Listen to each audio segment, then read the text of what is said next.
The box barely made it onto the floor. It tipped slightly on impact, cardboard edges flexing. Before it even settled, the cat was already inside it. No hesitation, no sniffing around. Just immediate occupation, like it had been waiting for that exact moment all day. A few seconds earlier, the owner had been mid-task, keys still in hand, groceries half unpacked, attention split between noise in the apartment and the usual end-of-day chaos. And the cat had been nowhere in sight. Until now. Box claimed. Owner suddenly being watched. That part mattered more than it looked, because over the next few minutes, the cat didn't leave. It just stayed nearby, following from room to room in a way that didn't feel demanding, just unusually consistent. And that's where most people miss the shift, because cats don't usually announce emotional changes. They don't escalate dramatically. They adjust quietly. And sometimes, what looks like just a clingy moment is actually a pattern starting to form. A pattern that most owners only recognize when it's already been happening for a while.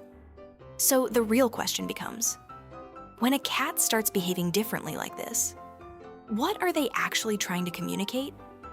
And how do you tell the difference between normal affection and something a little deeper? Let's walk through it, because the first sign is already in the room. 1. The sudden always nearby behavior. At first, it doesn't seem like anything unusual. The cat just follows you. Hallway, kitchen, bathroom door. Always nearby, but never demanding anything. No meowing, no chaos, just presence. And that's exactly why most people miss it. Because when cats start following you more than usual, it's rarely about attention. It's about stability. Cats build mental maps of what normal looks like, where you are, when you move, what patterns stay consistent. So when something shifts, your schedule, your time at home, they don't think emotionally. They track location and predictability. Where is my person? Are they still there? Following becomes a way to constantly update that map. Not neediness, but checking consistency. And that connects directly to something people misread all the time. 2. Stealing your seat isn't random. You stand up for a minute, come back, and your cat is in your spot like it was never yours to begin with. At first, it feels funny, maybe a little rude. But there's a reason behind it. Cats rely heavily on scent to understand safety. Your scent is one of their strongest familiar signals. So when they sit in your seat, they're not just choosing warmth, they're choosing familiarity. A place that still smells like you. And when routines feel slightly off, cats tend to increase contact with these scent-heavy zones. Not confusion, just comfort-seeking. So your seat becomes less of a chair and more of a stability checkpoint. And if that's happening alongside more following, that pattern starts to mean something. 3. Nighttime vocalizing that feels off. Most cats are active around dawn and dusk, so some night movement is normal. But there's a specific kind of vocalizing owners notice. Not hungry, not playful, just calling. From another room, near a hallway, sometimes in total silence. And this is where interpretation matters, because it's rarely about a request. It's often about location uncertainty. Cats don't understand closed doors the way we do. A door isn't privacy, it's disappearance. So when their main reference point, you, becomes separated at night, they sometimes vocalize to check. Are you still there? Not dramatic, not constant, just small check-ins into the void. And if that overlaps with more daytime following, the picture becomes clearer. But sometimes cats do the opposite too, and that confuses people the most. 4. Withdrawal that looks like independence. This one confuses people the most, because instead of following you, the cat disappears. Under the bed, behind furniture, inside closets. Places that feel slightly removed from interaction. And the immediate assumption is usually, they just want space. Sometimes that's true, but context matters. Cats also withdraw when they're processing change. Not emotionally like humans do, but through sensory regulation. If the environment feels slightly different, less interaction, altered routine, increased absence, they may reduce exposure temporarily, not as rejection, but as recalibration. Think of it like stepping out of a noisy room for a moment. Not because you dislike the room, but because your system needs a break from it. And here's where it gets interesting. Because the same cat that was hiding earlier might later become unusually close again. Which brings us to the next subtle sign. 5. Increased grooming and self-soothing. Cats groom frequently anyway, so changes are easy to miss.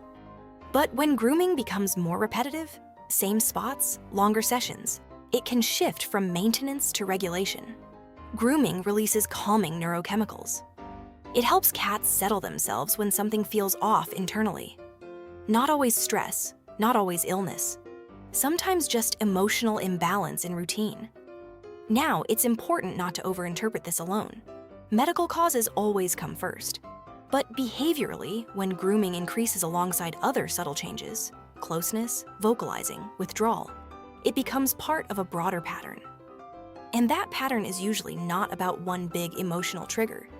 It's about small environmental changes stacking up, which leads into something owners notice more directly: the reclaiming you behavior. Suddenly, your cat starts rubbing more: your legs, your hands, your belongings, even things you just touched. At first, it feels like affection, and it is. But it's also scent reinforcement. Cats use facial glands to mark familiar individuals and objects. It's how they maintain "this is mine" / "this is safe" mapping. When routines change or distance increases, this behavior can intensify slightly, not dramatically, just enough to notice. And what's happening isn't possession, it's refamiliarization, re-establishing consistency in their environment. Because for cats, predictability equals safety. And when predictability shifts, they adjust through contact. Now, this is where I want to pause for a second. Because if you've noticed even a couple of these behaviors together, you might be starting to see a pattern. And I'm curious. Leave a comment and let us know. Has your cat ever suddenly become more clingy and more vocal at the same time? And you couldn't figure out why? Because that combination is more common than most people realize. And it leads directly into the part most owners overlook completely. Small changes in routine matter more than big ones. Here's the quiet truth. Cats don't usually react strongly to one big event.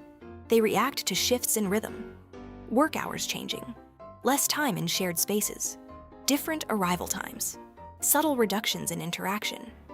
None of these feel major to us individually, but to a cat, they alter the structure of the day. And that structure is what they rely on.